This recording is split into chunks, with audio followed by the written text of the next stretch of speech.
And now, Reformer802.com Real Talk blogger Shanta asks you to ponder this. I was engaged in a conversation a few weeks ago with a friend. I shared a couple of stories with her about various happenings in my life, and at one point she responded, "That is why I'm confused with you. You say you like vulnerability, but..." And then she attempted to point out some fallacies in my claim to appreciate vulnerability.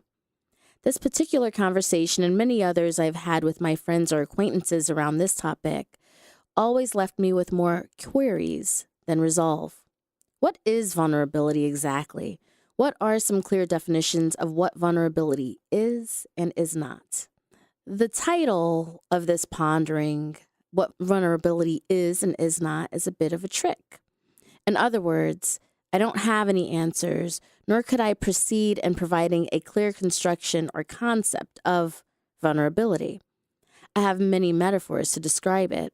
For instance, my favorite is comparing it to disrobing and the feeling of one being naked in the world after having shed the protective layering of clothing. The Webster Dictionary defines it as the quality or state of having little resistance to some outside agent. But how does that relate to what vulnerability will be for you versus what it will be for me? One person's disrobing or attempt to illustrate one's vulnerability could be construed as a presentation of yet another wall, depending on the viewer. I think back to that conversation I had with my friend and many other moments where I felt like I was peeling back the layers to share more of myself.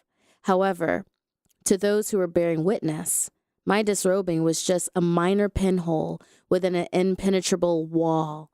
In other words, it was not perceived or received as my vulnerability. Over the years of experiencing the spoken or unspoken, "you're not letting me in" messages from loved ones, and also uttering those words to others, it has become glaringly and sometimes painfully clear that it is purely subjective. This is the most difficult to accept when engaging with partners or close friends. I've had many moments where I've entangled my concept or understanding of what it means to take the defenses down and dismantle the walls and pushed it onto others.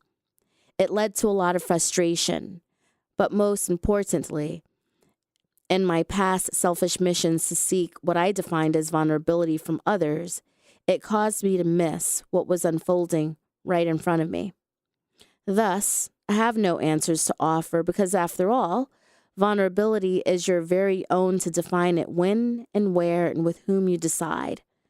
Being let in is an act of just allowing it to happen and accepting the ways that someone may choose to let you in, as opposed to defining the terms or circumstances for their disrobing to take place. That may be all you'll ever need to know about what vulnerability is and is not.